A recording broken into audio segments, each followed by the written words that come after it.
मेरे उद्धार के विषय में मैं कैसे निश्चित हो सकता हूँ? मैं परीक्षा पर कैसे जय पा सकता हूँ? मैं चिंता पर कैसे विजय पा सकता हूँ? मैं क्षमा कैसे पा सकती हूँ? परमेश्वर के पास जाने का क्या एक ही मार्ग है? विश्वासियों को बहुत सी समस्याएं क्यों होती हैं? मुझे प्रार्थनाओं का उत्तर क्यों नहीं मिलता? क्या ऐसा कोई पाप है जो प्रभु क्षमा नहीं कर सकता? विश्वास क्या है? सबसे बड़ी आज्ञा कौन सी है?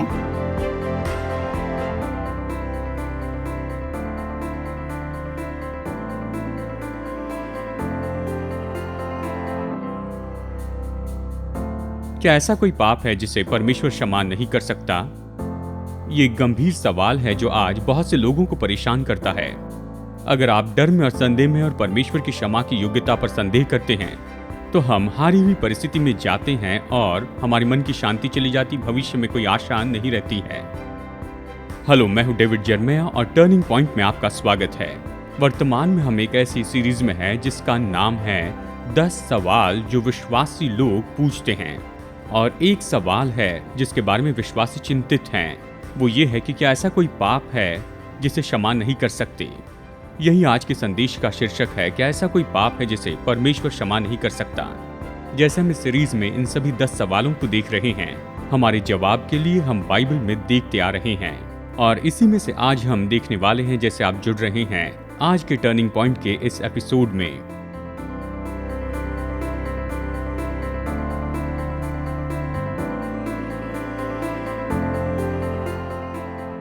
एक सवाल जो मुझसे अक्सर पूछा गया इन सारे काम में जो मैं हमेशा करते आया हूं, वो ये है, पास्टर, क्या मैं ऐसा कोई पाप कर सकता हूं जिसे परमेश्वर क्षमा नहीं कर सकता?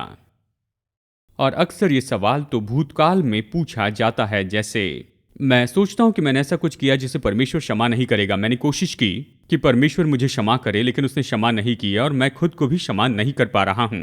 पास्टर, मुझे लगता है कि मैंने ऐसे क्षमा न किया जाने वाला पाप किया है। सामान्य रूप में ऐसे सवाल तो ऐसे लोगों से आते हैं जो कि दोष भावना में दबे होते हैं, ऐसी बात के लिए जो उन्होंने भूतकाल में की है। और खास करके एक वचन के बारे में बताता है जिसका आज हम यहां पर अध्ययन करने वाले हैं। यहां पर देखिए मरकुस में, और साथ में यहां इसे और भी अच्छी तरह से बताया गया है, मत्ती में हमें बताया गया है कि ऐसा कुछ है जो कोई व्यक्ति कर सकता है जिसके लिए कोई भी क्षमा नहीं है इस युग में और आने वाले युग में भी। मैं ये नहीं कह रहा हूं, वचन ये कहता है। आज हमारे वचन का संदर्भ उस कहानी से है जिसमें वो व्यक्ति तो दुष्टात्माओं के द्वारा ग्रसित था, और इस कहानी में हमारे प्रभु इस दुष्टात्मा का सामना करते हैं और वो दुष्टात्मा निकाली जाती है और वो मनुष्य पूरी रीति से चंगाई पाता है। और यीशु ने ये जो कुछ भी किया था, ये तो एक और सामना करना था उन लोगों का, उन धार्मिक लोगों का उसके दिनों में। यीशु जो कुछ भी कर रहा था उससे ये लोग प्रभावित नहीं हुए थे, वो तो सच में उसके द्वारा कायल हुए थे। और जब हम इस कहानी को देखते हैं तो इसमें से हमें ये 3 महत्वपूर्ण, यानी सबसे महत्वपूर्ण ऐसे 3 दृष्टिकोण जो लोगों के पास में होते हैं कि यीशु मसीह सच में कौन है, ये यीशु मसीह कौन है। खैर, अध्याय 3 वचन 28 में सबसे पहले हम इस बात को देखते हैं कि उसके परिवार के लिए कि यीशु की बहुत मांग हो गई। अब ये मैं आपके ध्यान को आकर्षित करने के लिए नहीं कह रहा हूं, ये बात सच है। मरकुस 3 वचन 20 और 21 इस तरह से कहता है, तब वो घर में आया और ऐसी भीड़ इकट्ठी हो गई कि वे रोटी भी न खा सके। वचन 21, जब उसके कुटुंबियों ने ये सुना तो वे उसे पकड़ने के लिए निकले, क्योंकि वे कहते थे कि उसका चित ठिकाने नहीं है। यीशु की सेवकाई का दबाव और उसकी तीव्रता तो बढ़ती चली गई। वो इतनी बढ़ गई कि उसे खाने के लिए भी समय नहीं मिलता था। उसके पास खाने के लिए भी समय नहीं था। कभी आप इतने व्यस्त हो गए कि खाने का समय न हो? बाइबल कहती है कि यीशु इतना जुड़ गया अपनी उस चंगाई की सेवकाई में, जो चमत्कार वो किया करता था, कि उसकी तीव्रता जो थी वो तो इतनी बढ़ती चली गई कि वो और उसके चेले तो भोजन भी नहीं कर पाते थे। जानते, यीशु हमेशा अक्सर ऐसे करता था कि वो किसी प्रांत में चले जाता, वहां पर चमत्कार करता और इसके कारण बड़ी भीड़ उसके पीछे आने लगती कि उसे वहां से जाना पड़ता, क्योंकि भीड़ उसके लिए खतरनाक थी। तो वो एकांत जगह पे चले जाता और जैसे लोगों को पता चलता वो कहाँ है तो सभी लोग उसके पास में आते और भीड़ और बढ़ती जाती।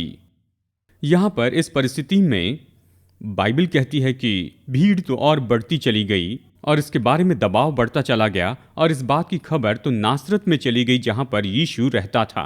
और उसके कुटुंबी जो कि उसके थे, हम कह सकते हैं कि ये उसके खुद के भाई थे, वो कफरनूम में आते हैं और बाइबल कहती है कि वो आए, हम कहेंगे कि वो हस्तक्षेप करने के लिए आए थे। वो आकर यीशु को ले जाने वाले थे, इस परिस्थिति से निकालने वाले थे। और ये वचन कहता है कि उसे पकड़वाने के लिए आए, और अच्छा अनुवाद कहता है कि उसे बंदी बनाने के लिए आए।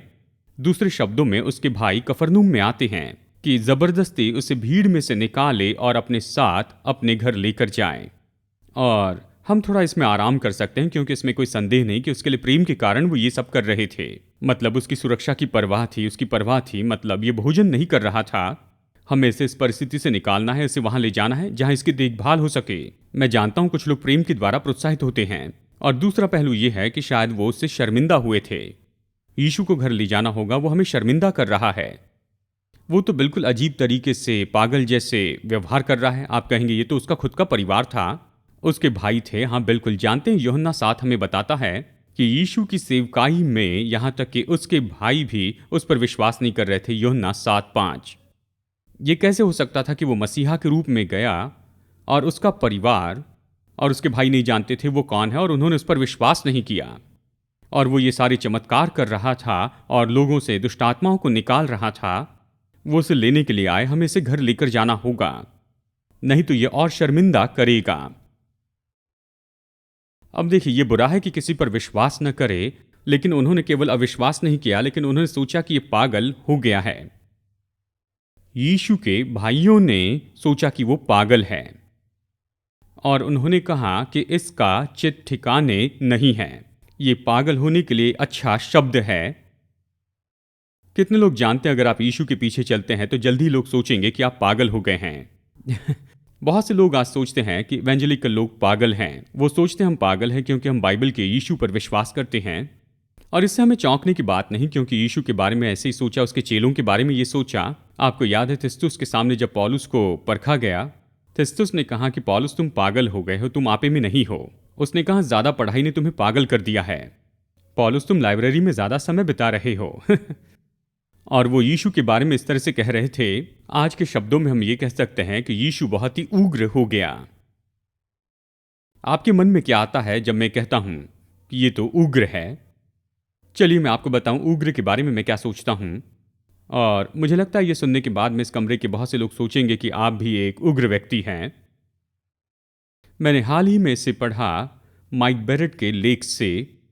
उन्होंने यही कहा, पोर्टलैंड से डेल्हाई जाने के बाद मैं उग्र विश्वास को ढूंढ रहा था और मैंने ये निष्कर्ष निकाला जिससे शायद आप चकित हो जाएं। उग्र का शुरुआती मतलब यही है कि असल में जड़ पकड़े होना, और इस शब्द के पीछे विचार यही है कि जड़ पकड़े रहें, जीवन शैली की दिशा में इतने मजबूती से बने रहें कि आप निश्चित सामाजिक और विरोधी बातों के विरुद्ध में डटकर खड़े रहें जो आपके मार्गों से दूसरों को दूर कर देता है।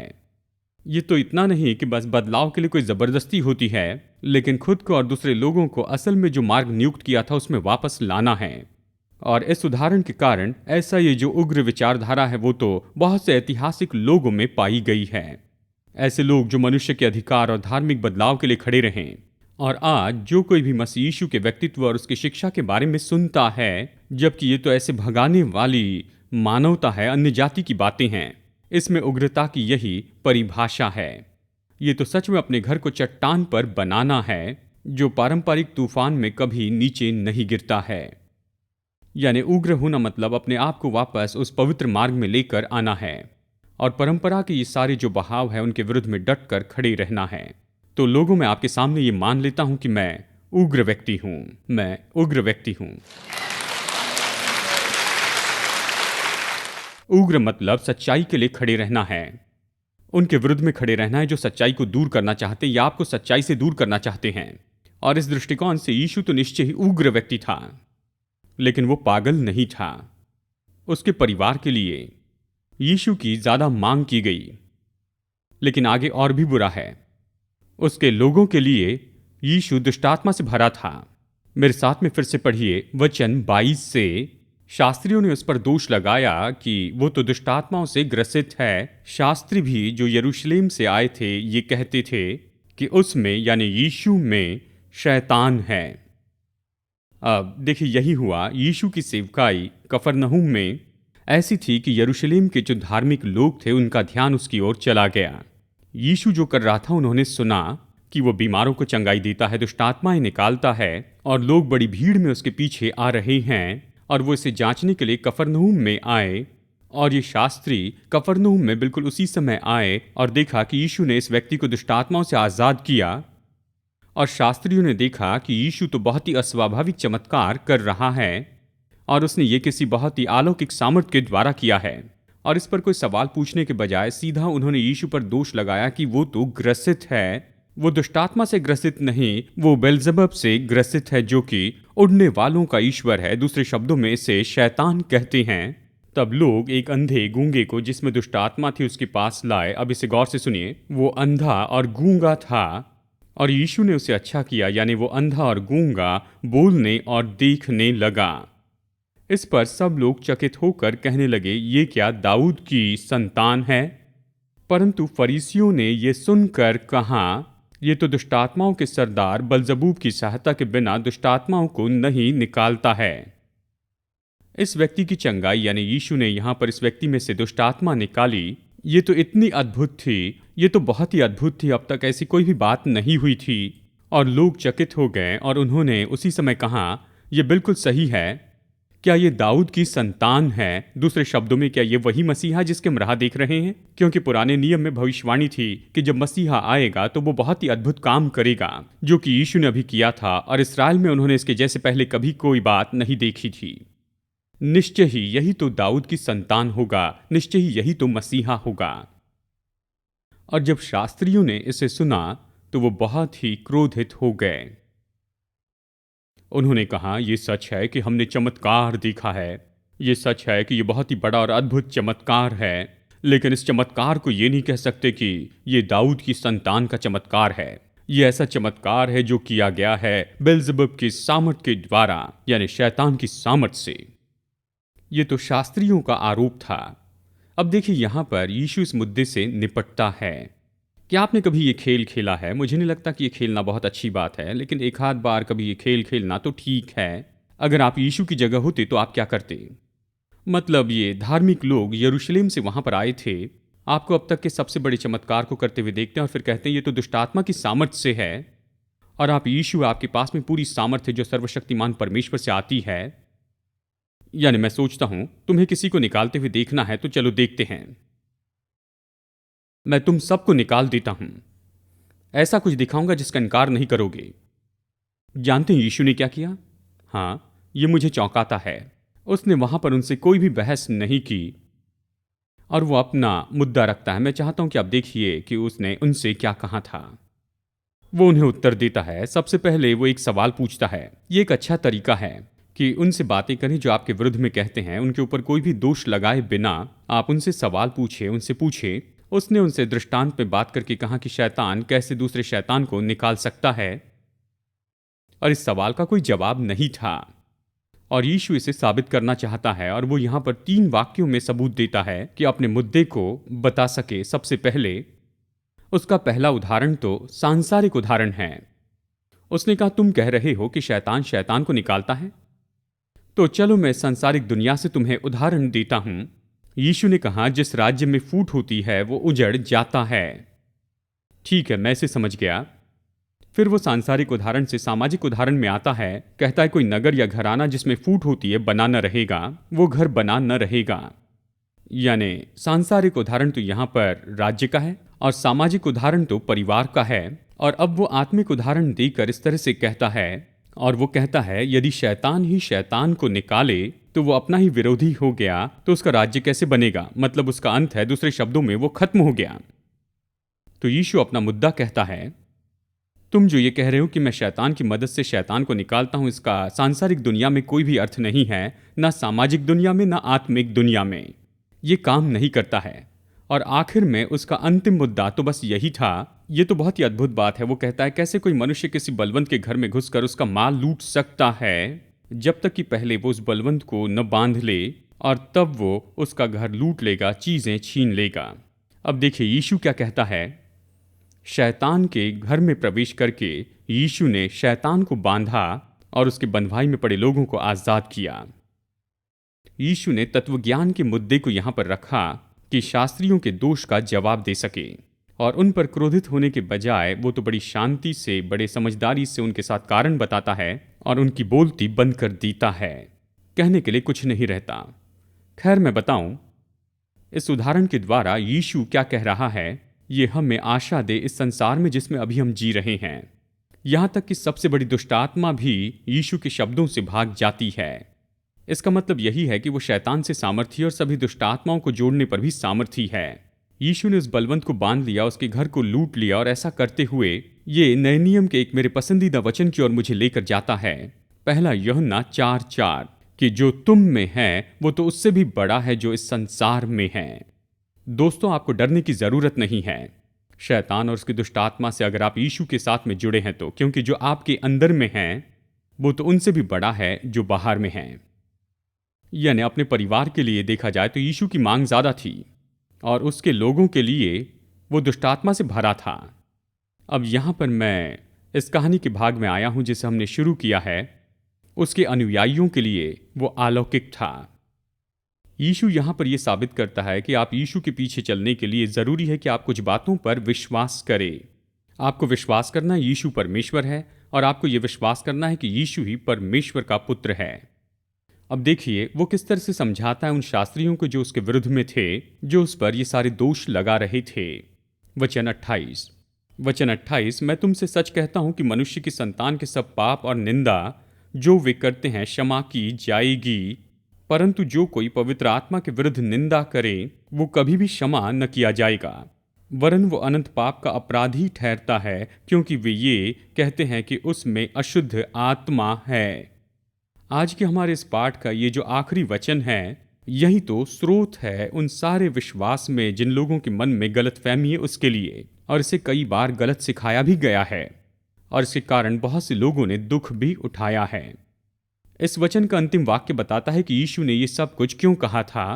उसने ये कहा क्योंकि वो उस पर दोष लगा रहे थे कि वो दुष्टात्मा से ग्रसित है। तो वो उनसे कहता है, ऐसा पाप है जो कि तुम बिल्कुल अभी करने ही वाले थे। सावधान रहो, तुम इसकी कगार पर आ पहुंची हो कि अगर इसे करो तो इसके लिए कोई भी क्षमा तुम्हें नहीं मिलेगी। तो चलिए यहां पर रुककर हम थोड़ा सा थियोलॉजिकल विचार देखते हैं। क्षमा न किया जाने वाला पाप क्या है? इसे कहते हुए मैं आपको बताऊं कि सबसे पहले ये क्या नहीं है। चलिए सूची से कुछ बातें दूर करें। क्षमा न किया जाने वाला पाप यीशु को कोसना नहीं है। लोग कहते हैं यीशु को नहीं कोसना, तुम क्षमा न करने वाला पाप करते हो। क्षमा न किया जाने वाला पाप व्यभिचार या शारीरिक अनैतिकता नहीं है। क्षमा न करने वाला पाप हत्या या बहुतों की हत्या या कत्ले आम नहीं है। क्षमा न किया जाने वाला पाप तो आत्महत्या या खुद को मार देना नहीं, क्योंकि मैंने इसे कई बार सुना है कि मेरे पिता, मेरे चाचा, मेरे भाई, मेरी बहन, उन्होंने आत्महत्या की। पास्टर, क्या ये क्षमा न किया जाने वाला पाप है? यानी वो स्वर्ग में नहीं जाएंगे? नहीं, ये नहीं कि वो स्वर्ग नहीं जाएंगे, ये क्षमा न किया जाने वाला पाप नहीं। और मैं आपको सलाह दूं कि आप आत्महत्या मत कीजिए, क्योंकि अगले ही पल आप जिस व्यक्ति से मिलेंगे वो यीशु मसीह है, और वो आपसे पूछेगा कि आपने ऐसा क्यों किया है। देखिए, घर जाकर ये नहीं कहना कि आज मैं चर्च में गया और डॉक्टर जर्मैया ने ये कहा कि कोसना, शारीरिक अनैतिकता और हत्या और आत्महत्या करना ठीक है। मैं ये नहीं कह रहा हूं, ये तो ठीक नहीं है, ये पाप है और ये तो गंभीर पाप है, लेकिन ऐसे पाप नहीं जिसे सर्वशक्तिमान परमेश्वर क्षमा नहीं कर सके, जैसे लोग ये सोचते हैं। शायद आपने उन्हें ये कहते हुए सुना, अपने परिचित लोगों को ये कहते हुए सुना होगा। क्षमा न किया जाने वाला पाप क्या है? चलिए मैं आपको कुछ बातें बताऊं ताकि हम इसे पूरी तरह देखें। सबसे पहले मैं बताऊं, क्षमा न किया जाने वाला पाप बहुत कम होता है। ये बहुत कम होता है। सच में पूरी बाइबल में केवल एक ही ऐसी घटना है जहां पर प्रभु यीशु मसीह जैसे यहां पर कह रहे हैं वैसे कहते हैं। ये दूसरे सुसमाचार में है, लेकिन ये तो इसी घटना के बारे में है। एक ही बात है, वचन में ये और कहीं नहीं दिखाई देता है। नंबर 2, जिस वचन के संदर्भ में बताया गया उसका अध्ययन करें तो कि ये केवल बहुत ही कम होने वाला पाप नहीं, लेकिन ये जानबूझकर होता है। यरूशलेम से जो शास्त्री आए थे उन्होंने ऐसे अकस्मात इसे नहीं किया। वो ऐसे नहीं कि बिना किसी तैयारी से वहां पर आए, यीशु को ये काम करते हुए देखा और कहा, ओ ये दुष्ट आत्मा का है। नहीं, अगर आप मरकुस रचित सुसमाचार में धार्मिक अगुओं की बातों को देखें, वो एक यात्रा में थे। जब उन्हें पहली बार देखे तो वो यीशु के बारे में बहुत ही उत्सुक थे। यीशु को ये सब कुछ देखते हुए उनके पास में सवाल थे, लेकिन बाद में उनके सवाल बदल जाते हैं और फिर उनके मन के ये जो सवाल थे ये बहुत ही दूषित हो जाते हैं और ये उनकी मनोदशा हो गए थे और वो यीशु मसीह से इतनी नफरत करने लगे कि आगे जाकर उन्होंने प्रभु यीशु को क्रूस के ऊपर चढ़ा दिया। ये धार्मिक अगुवे जो वहां पर आए थे कि इस बात के लिए यीशु पर ऐसा आरोप लगाते जाएं, वो ऐसे ही एक पल में यहां पर नहीं बदल गए। वो तो एक बड़ी यात्रा में थे कि मसीहा के बारे में अपने दिल को कठोर कर ले। ये पाप बहुत कम होता है, जानबूझकर होता है। और फिर ये भी बता दूं, ये दोहराया जाता है। नए नियम की भाषा में ये वाक्य जो कहता है कि उन्होंने कहा, ये काल के बारे में अनिश्चित है। चलिए आपका ध्यान इस बात से कहीं और न भटके। काल के बारे में निश्चित नहीं मतलब ये ऐसी घटना है जो हमेशा होती रहती है। आप इसे इस तरह से भी कह सकते हैं, जब वो आए और यीशु जो कर रहा था उन्होंने देखा तो वो ये बस कहते ही चले गए। केवल एक बार नहीं कहा, लेकिन वो इसे बार बार कहते रहें कि ये तो शैतान का ही काम है, ये शैतान का काम है। यीशु ये तो शैतान की शक्ति से कर रहा है। क्या तुमने सुना? ये शैतान का काम है, ये शैतान का ही काम है। वो इसे कहते चले गए, बार बार कहते रहें। देखिए, ऐसी कोई बात है कि परमेश्वर का विरोध करते जाएं कि ये तो अटल रूप में होता है, जानबूझकर होता है कि पश्चाताप और क्षमा जो पाना है ये तो असंभव बात हो जाती है। गौर से सुनिए, परमेश्वर का अनुग्रह ये तो हमेशा ही एक जैसा है। आप जो कुछ भी करते हैं उसके द्वारा परमेश्वर के अनुग्रह को घटा नहीं सकते हैं, वो बिल्कुल एक जैसा ही होता है। लेकिन एक पापी अपने आप को ऐसी परिस्थिति में ला सकता है कि उसके ऊपर जो अनुग्रह का काम है वो दूर होता है। बाइबल कहती है कि हम पश्चाताप की जगह पर आ सकते हैं, फिर भी हम उसका इनकार करते और उसके बारे में कठोर दिल वाले होते हैं कि जब पश्चाताप बहुत ज़रूरी होता है तो हम अपने आप को ऐसी परिस्थिति में रखते हैं जहां प्रत्युत्तर देने के लिए हम में कोई क्षमता नहीं होती है। हमारे दिल पर मानो छिलके बढ़ते जाते हैं। हमारे कान सच्चाई स्वीकार नहीं करते। हम अपने विवेक में बहुत कठोर हो जाते हैं, जबकि परमेश्वर का अनुग्रह वहां है, वो हमें स्वीकार करना चाहता है, वो हमें क्षमा करना चाहता है, लेकिन फिर भी हम अपने आप को क्षमा न किए जाने वाली परिस्थिति में रखते हैं। ये बहुत कम होने वाला पाप है, ये जानबूझकर होता है, ये बार बार किया जाता है।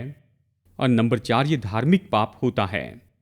मुझे गौर से सुनिए, ये धार्मिक जो लोग थे जिनके पास हर एक कारण था कि जाने कि परमेश्वर का पुत्र तो मसीहा के रूप में आ रहा है, वो जानते थे जो पुराने नियम के भविष्यवक्ताओं ने उसके आने के चिन्ह बताए थे कि वो बड़े चमत्कार और सामर्थ के साथ में आएगा। वो इसे कॉपी करते रहे, निरंतर कॉपी करते रहे, यही प्रतिदिन का काम था। और उन्होंने ये पाप किया था या बस करने ही वाले थे उन दिनों के सबसे ज्यादा धार्मिक लोगों द्वारा। कितने लोग जानते हैं कि आप दिल में बहुत ही कठोर हो सकते हैं जबकि आप बिल्कुल उसके बीच में ही रहते हैं। आप चर्च में इतना जाते हैं कि अभी चर्च आपके लिए कोई भी मायने नहीं रखता है। आप बाइबल को इतना पढ़ सकते हैं कि उसके अंदर लिखे हुए जो शब्द हैं वो तो आपके ध्यान को आकर्षित भी नहीं करते हैं। और शास्त्री लोग ऐसी जगह पर थे जहां वो धार्मिक बातों से इतने परिचित हो गए थे, तो जब परमेश्वर का पुत्र प्रकट हुआ तो वो नहीं जानते थे ये कौन है। उन्होंने सोचा कि ये शैतान है। ये धार्मिक पाप था। देखिए, यीशु चाहता है कि हम बस यही जान ले। यीशु ने किए हुए चमत्कारों को शैतान के साथ जोड़ने के द्वारा धार्मिक अगुवों ने यीशु के ईश्वरत्व का इनकार किया था। वो कह रहे थे ये परमेश्वर नहीं हो सकता है, जबकि वो अपने चमत्कारों के द्वारा यही तो दिखा रहा था कि वो परमेश्वर है, क्योंकि उसने जो किया परमेश्वर ही कर सकता है। अनुयायियों को उसके ईश्वरत्व पर भरोसा रखना था। कितने लोग जानते हैं ये तो पवित्र आत्मा है जो आज के संसार में हमारे सामने उसके ईश्वरत्व को रखता है। तो जब आप पवित्र आत्मा की सेवकाई को स्वीकार करने से इनकार करते हैं या उसकी सेवकाई को शैतान से जोड़ते हैं तो आप अंतिम मौके को छोड़ देते हैं। आपको विश्वास करना है कि यीशु ही परमेश्वर का पुत्र है। मैं जानता हूं क्षमा न किया जाने वाला पाप का जो विचार है उसने हर सदी में हर एक ईमानदार विश्वासी को सताया है। शायद आपको भी ये सताता है। आज संदेश खत्म करने के पहले मैं आपको ये स्पष्ट बता दूं, आपसे ये कहता हूं, अगर आप अपनी आत्मा में परेशान हैं कि आपने शायद ऐसा कोई पाप किया है जिसको परमेश्वर क्षमा नहीं करेगा, तो आपके अंदर इसकी चिंता है, यही तो इस बात का सबूत है कि आपने अब तक ये पाप नहीं किया है। इसका कारण है, अगर क्षमा न किया जाने वाला पाप आपने किया है तो आप ऐसी जगह पर आएंगे और इनकार करेंगे परमेश्वर की सामर्थ का, सारी बातों का इनकार करेंगे। आप उसके काम का इनकार करते चले जाएंगे, यानी वो अभी आपके दिल में काम कर रहा है और आप जानते हैं कि आपके दिल में कुछ गलत है। तो ये न कहें कि ये क्षमा न किया जाने वाला पाप है, ये ऐसा नहीं है, क्योंकि आप इसकी अभी परवाह करते हैं। ये तो सबूत है कि आपने अब तक ये पाप नहीं किया है। तो आज क्षमा न किया जाने वाला पाप क्या है? आज क्षमा न किया जाने वाला पाप ये है कि अपने दिल को प्रभु के लिए कठोर करना, लेकिन इसके बजाय प्रभु वचन की शिक्षा में बने रहना, जैसे कि आप यहाँ पर कर रहे हैं। ये नहीं कहना कि ये शायद सच हो, लेकिन मैं इसके साथ में निपटने वाला नहीं हूँ। मैं जानता हूँ विश्वास करना है, लेकिन मैं ऐसा नहीं करते जाऊँगा। टाल कर कहना मैं कभी और कर लूँगा। और जब आप ऐसा करते चले जाते हैं तो प्राण पर मानो छिलके जम जाते हैं, और फिर उसके बाद परमेश्वर की आत्मा आपके दिल में कभी कोई कायलता नहीं लेकर आती है। और फिर आप आगे बढ़ते हैं, जीवन में समय बीत जाता है, आप ऐसी परिस्थिति में आते हैं जैसे कि बतख के ऊपर से पानी फिसल जाता है। प्रभु वचन सुनते हैं, वो आप पर असर नहीं डालता है, अपने जीवन में आप ऐसे ही जीते हैं। और फिर अगर आप उस परिस्थिति में मर जाते हैं तो आपके लिए तब उस परिस्थिति में कोई क्षमा नहीं होती है। क्षमा न किया जाने वाला पाप किसी भी व्यक्ति के लिए जो आज यहाँ पर है, जो अब तक नहीं किया गया, लेकिन अगर आप जीवन में आगे बढ़ें और मरने के पहले यीशु को स्वीकार नहीं किया है तो आपने इस पाप को किया है। क्षमा न किया जाने वाला पाप इसके लिए क्षमा नहीं है। इस और अगले जीवन में यीशु को उद्धारक के रूप में स्वीकार करने से इनकार करने के कारण। तो मैं आपसे यही कहूंगा कि आप ये चिंता न करें कि आपने किया है, लेकिन ये सोचे कि आप कर सकते हैं। भूतकाल की चिंता न करें, लेकिन चिंता करें कि शायद भविष्य में से कर बैठे।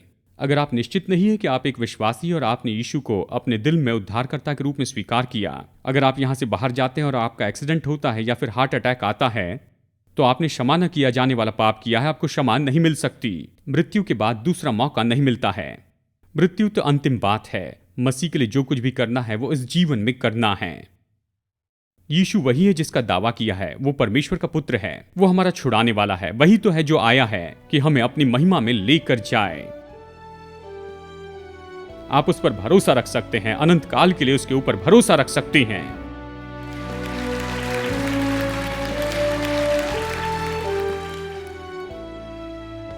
आज मेरे साथ टर्निंग पॉइंट में जुड़ने के लिए धन्यवाद। जितना अधिक हम परमेश्वर के वचन का अध्ययन करते हैं, उतना अधिक हम समझते हैं कि हमारा प्रिय परमेश्वर हमसे व्यक्तिगत संबंध रखना चाहता है। यदि आप इस संबंध को शुरू करना चाहते हैं तो पहला कदम यही है, अपने पापों से मन फिराए और यीशु मसीह से कहे कि वो आपका प्रभु और उद्धारक बन जाएं। जब आप ये निर्णय लेते हैं कि परमेश्वर के उद्धार का मुफ्त वरदान आप प्राप्त करें, परमेश्वर के साथ आपकी मसीह यात्रा नई सृष्टि के रूप में शुरू होती है। इसलिए यदि आपने विश्वास का ये कदम उठाया है तो मैं आपको प्रोत्साहित करता हूं कि अपना निर्णय दूसरे विश्वासियों को बताएं, विश्वास योग्य सेवकाई और स्थानिक चर्च को बताएं और लगातार इस नए विश्वास में उन्नति करते चले जाएं। अपने परमेश्वर के साथ चलने में परमेश्वर आपको आशीष दे और मैं अगली बार आपसे मिलने की आशा करता हूं, यहीं पर टर्निंग पॉइंट में।